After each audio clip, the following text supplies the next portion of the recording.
Hello, this is another recording of mine. This is quite different than my previous presentations. This deals with time. Usually I present things about Bible, but today at the end of the semester, I thought I may give some advice on time. The time this lecture itself is divided into two portions. One is this one I'm going to be discussing. The next one deals with the beginning of time. That may have something to do with the Bible itself. So I'm going to begin to talk about this particular session now.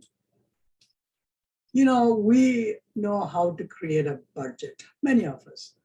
Most of you probably know the budget is a plan that we should abide by as much as possible. When we speak of a budget, most of us think of a financial budget. While having a budget is an excellent idea, it is not as important as a budget of time. Probably most of you have not heard of a budget for time. Don't misread me. You need to have a budget for money, but that is if you have money.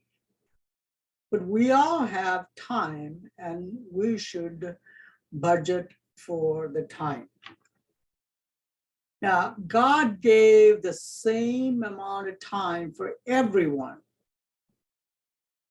God did not give health, knowledge, or wealth equally to everyone, but with time, we can acquire those other things that we just talked about.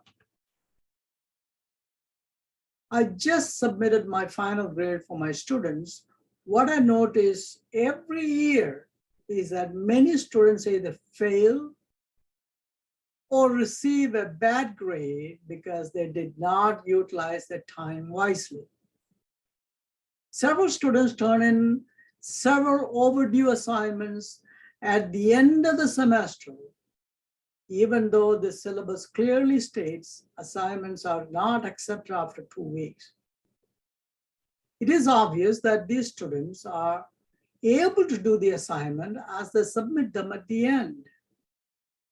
It gives me a great deal of grief when I fail a student or a student fail himself or herself. When I was in elementary school,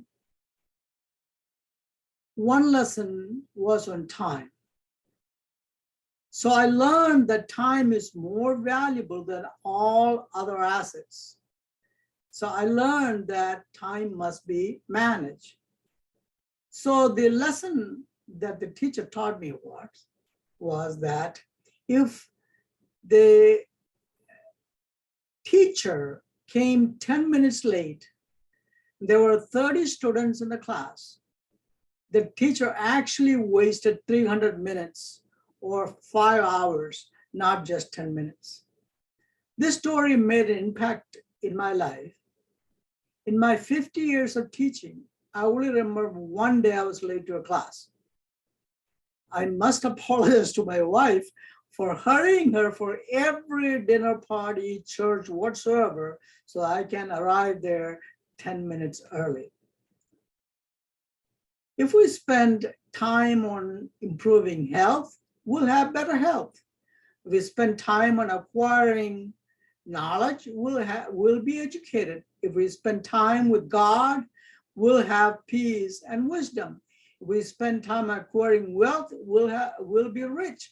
Thus, time management is the key to all these things.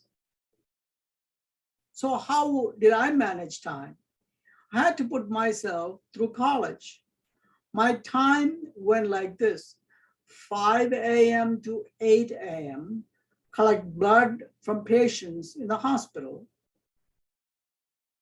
8:30 to 2 p.m., attend classes.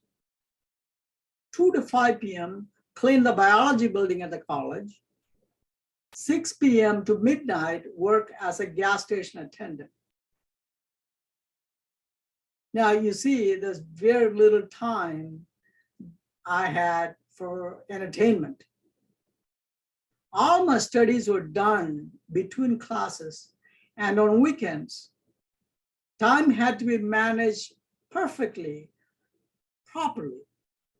I decided I will not cram for any test. I will read ahead for each class and rewrite my notes between classes. I allocated time for each of the subject according to its difficulty and stuck to that time. I scheduled my study time in half-hour intervals for each class. Now, I recently found several of my time budget when I was looking through my old papers and calendars. Today, I keep things to do in priority and time allocated to each. Even for each class I teach, I prepare things to do for that class. I shared with my students. In fact, the beginning of the class, I'll put it up on the presentation or chalkboard or whatever it is so they can see what I'm going to do that day. In the things to do, make sure to one or two items, star one or two items that must be done that day, even outside of its scheduled hours. So the starred items are the most important ones for you. And keeping a calendar, perhaps one of my most humiliating and humbling experience is the one time I forgot about an invited speech at a Rotary Club. As I was walking to the university cafeteria to eat, there was lunchtime. I wondered why I did not call any of my other friends or professors to go with me. About half the way through my lunch, I remembered I had a great Rotary lunch waiting for me, and I was scheduled to speak. Then I started keeping a schedule in my Outlook so that I would not forget appointments. Today, I use the smartphone to keep my schedules. Some days I forget to look at my calendar. Thus, I started adding audible alarms prior to the actual time. Alarm depend on the time to travel. When I chair a department or university committee, I give rights to the administrative assistants to schedule my calendar. There are many free apps available that can give public access to a calendar for self-scheduling meetings with you. Now, priorities. Everyone must develop priorities in allocating time. Mine goes like these days. Church and Bible teaching takes top priority on Sunday and Saturday and Sunday. During the weekdays, my teaching responsibility and preparation take top priority. In the evenings during the week, taking care of my family needs, then the animals I have, the cows, dogs, cat, chicken, all those, that take priority. After that, I take care of all my plants in the yard. If you are only as good of a person to others as you take care of the animals who can talk. It was difficult for me to say no in my younger days. As a result, I could not meet all my obligations. If you look at my resume, you will see I served on too many boards or committees.